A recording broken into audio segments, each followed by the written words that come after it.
బాగు చేయాలని వాళ్ళని కూడా కోరుతున్నా. బాగు చేస్తే మంచిది, చేయకపోతే ప్రజలు నిర్ణయించుకుంటారు.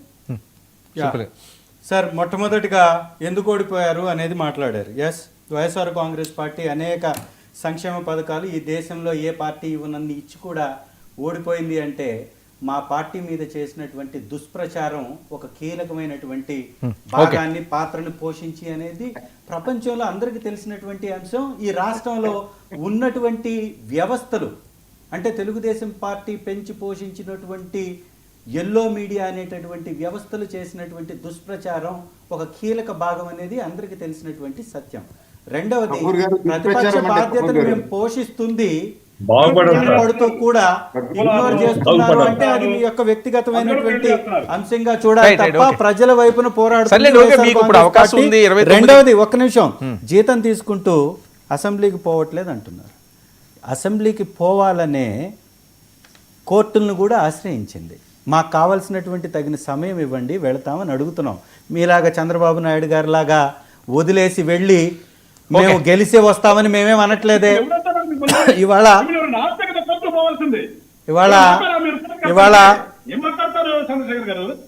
అదే సార్, మీరు చంద్రబాబు నాయుడు గారికి చిడతలు వాయించుకుంటూ తిరగండి. అధికారాన్ని తీసుకొని చంద్రబాబు నాయుడు గారికి చిడతలు వాయించుకుంటూ తిరగండి. మేము ప్రతిపక్ష పార్టీగా ప్రజల పక్షాన్ని పోరాటం చేస్తూ ఉంటాం. మీరు చిడతలు వాయించుకోండి. మీ నాయకుల్ని చంపినా పట్టించుకోకండి, మీ కార్యకర్తల్ని చంపినా పట్టించుకోకండి, ప్రజల్ని మోసం చేసినా పట్టించుకోకండి, వ్యవస్థల్ని అమ్మి వేసినా పట్టించుకోకండి, నకిలీ మద్యాన్ని అమ్మినా పట్టించుకోకండి, ఈ రాష్ట్రంలో ఉన్నటువంటి సంపదని దోచుకున్నా కూడా పట్టించుకోకుండా భజన చేస్తూ 15 సంవత్సరాలు ఊడిగని చేస్తామనండి. మేము మాత్రం ప్రజల వైపు పోరాటం చేస్తూనే ఉంటాం. అతి త్వరలో న్యాయస్థానం నుంచి మాకు పాజిటివ్ సంకేతం రాబోతుంది. ఖచ్చితంగా అసెంబ్లీలోకి వెళతాం, మా గొంతును వినిపిస్తాం, ప్రజల తరఫున పోరాటం చేస్తాం. ఒక్క నిమిషం ఏదో పాజిటివ్ సంఖ్య ఏంటి సార్? పాజిటివ్ సంఖ్య ఒక్క నిమిషం.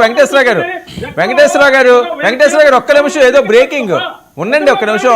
ఒక్క నిమిషం ఉండండి. అసలు మీ పార్టీ నాయకులనే కాపాడుకోలేనటువంటి మీది ఒక పార్టీ అండి. ఇంకెందుకండి ఆ జెండాను తీసేసి వాళ్ళ జెండాతో కట్టేసి వెంకటేశ్వర గారు ఎమ్మెల్యే జెండా ఎందుకు ఇంకా వాళ్ళ జెండాతో కట్టేసి సరిపోతుంది. ఒకటే కదా, వాళ్ళ అధికారంలో రావడమే మీ యొక్క లక్ష్యం కదా.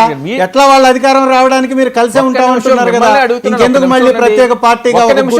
మిమ్మల్ని అడుగుతున్నాను, ఒక్క నిమిషం ఉండండి. ఎమ్మెల్యే గారు ఏదో బ్రేకింగ్ న్యూస్ చెప్తున్నారు, ఏంటి ఏదో సిగ్నల్ వస్తున్నది అంటున్నారు సార్. వైఎస్ఆర్ కాంగ్రెస్ పార్టీకి 40% ఓటింగ్ వచ్చినటువంటి ప్రతిపక్ష పార్టీగా, ఏకైక ప్రతిపక్ష పార్టీగా వైఎస్ఆర్ కాంగ్రెస్